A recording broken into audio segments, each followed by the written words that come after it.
Before installing the new shaft O-rings, first turn the shafts and feel for burrs on the shaft shoulder that might damage the O-rings. Lubricate the new shaft O-rings and install them, taking care not to cut them while passing over the shaft shoulder. Check for dirt and debris on the seal faces.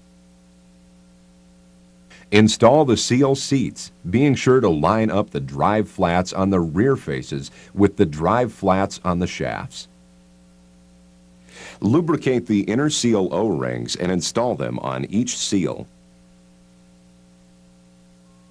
Assemble the wave spring onto each seal and install them into the pump body, aligning 3 of the notches in the inner seal with the 3 drive pins in the body. The double mechanical seal consists of the single mechanical seal components with 3 additional components, an O-ring, an outer seal, and wave spring. For each seal, apply lubricant to the new O-ring for the outer seal and install it on the seal. Insert the wave spring and then seal assembly into the body, engaging 3 of the notches with the 3 pins. It's very important that all seal faces remain free of any dirt or debris. Then, lubricate the seal faces.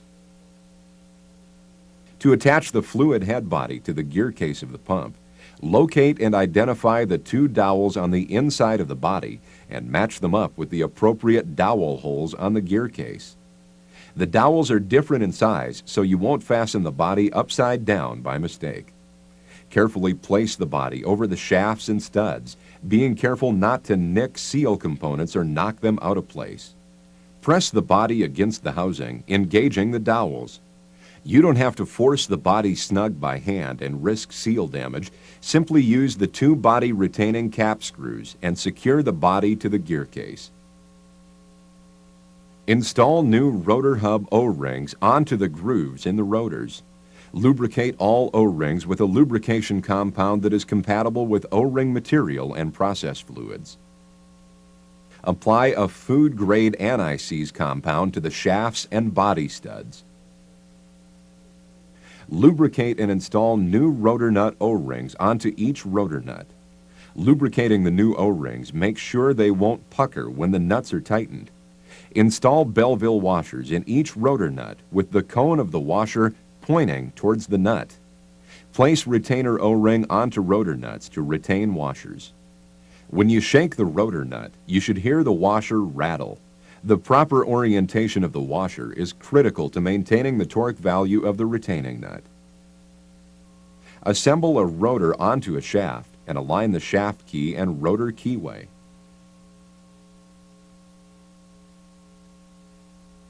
Install a rotor nut assembly onto the shaft, clockwise. Use a nylon or hardwood dowel to lock the rotor in place so you can torque the nut. Always use a torque wrench. Rotor nuts that are not tightened to the proper torque could loosen during operation and severely damage the pump. Check the operation, maintenance, and parts list manual for proper torque values. They're on Table 2. Using a rotor nut on this shaft and using the wrench, rotate the shaft until the rotor wings are in a vertical position.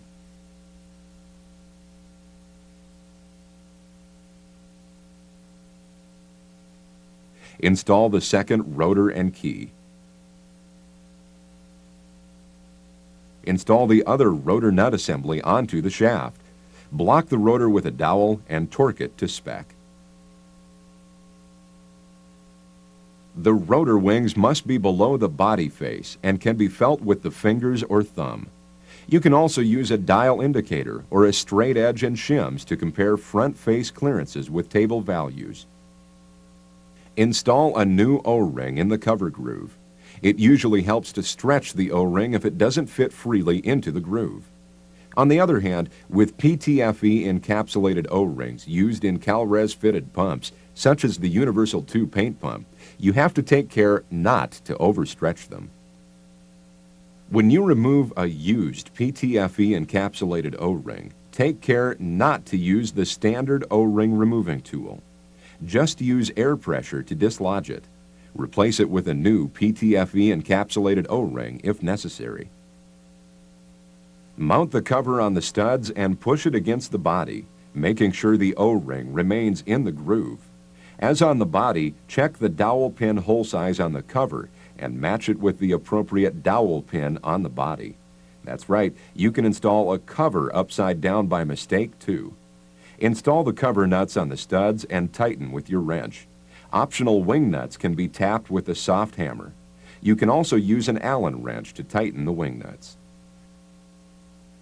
Waukesha Cherry Burl offers versatile options with the Universal 2 fluid head assembly.